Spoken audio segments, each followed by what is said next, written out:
All these weird things that I've noticed over the years, like about, how he kept his house locked down so tight, certain areas, and,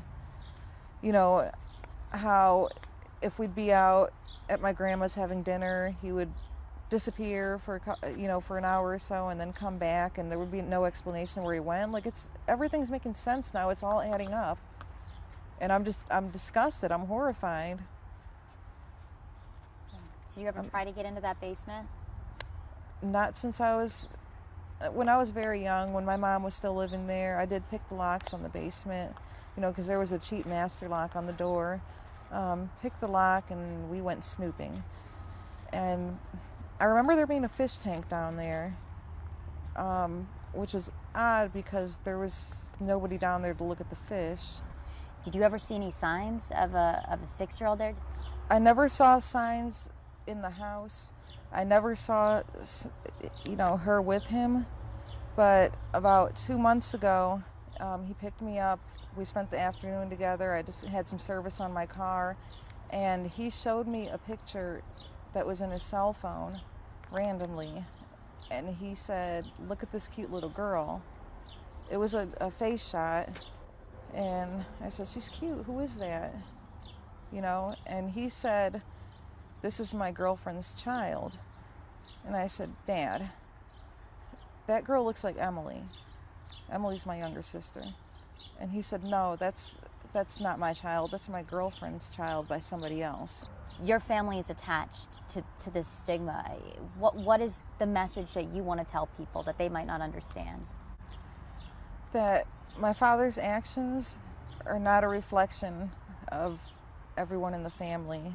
They're definitely not a reflection of myself or my children. We don't have Munster in our blood. You never want to talk to your dad again? No. I have no problem cutting him out of my life. I have no problem doing that. I never want to see him again. And another thing that I would like to ask him is, when did you think this was going to be over? How did you think it was going to end? You're 52 years old. Did you think that you can carry this charade forever? What did you think that was going to happen? And eventually you would have been caught. And then what of these girls? What of your family? You didn't care. What message do you have for these girls? They're safe now. They're no longer there, but they were held captive and their whole lives were turned upside down. I mean, what message do you have for these women and their families? I feel so much sorrow that you had to endure this. I'm glad that you're back home with your family finally, because they never stopped thinking about you. They never forgot you. They always thought you were alive when everybody else thought you were gone.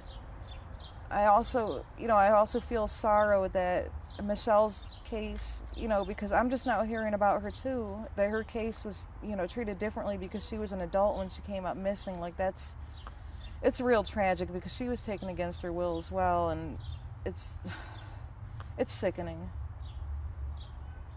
It's sickening because that could be anybody in that position.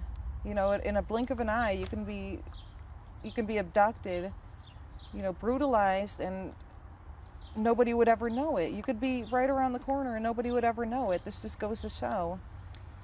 Do you want to see them at all? What would you like to see them at any point? I would love to see them. I would love to see the little girl Jocelyn, but I don't want to pressure them at all. And that's maybe further down the road. Maybe it'll be a possibility. I would really love that, but right now these girls need to heal.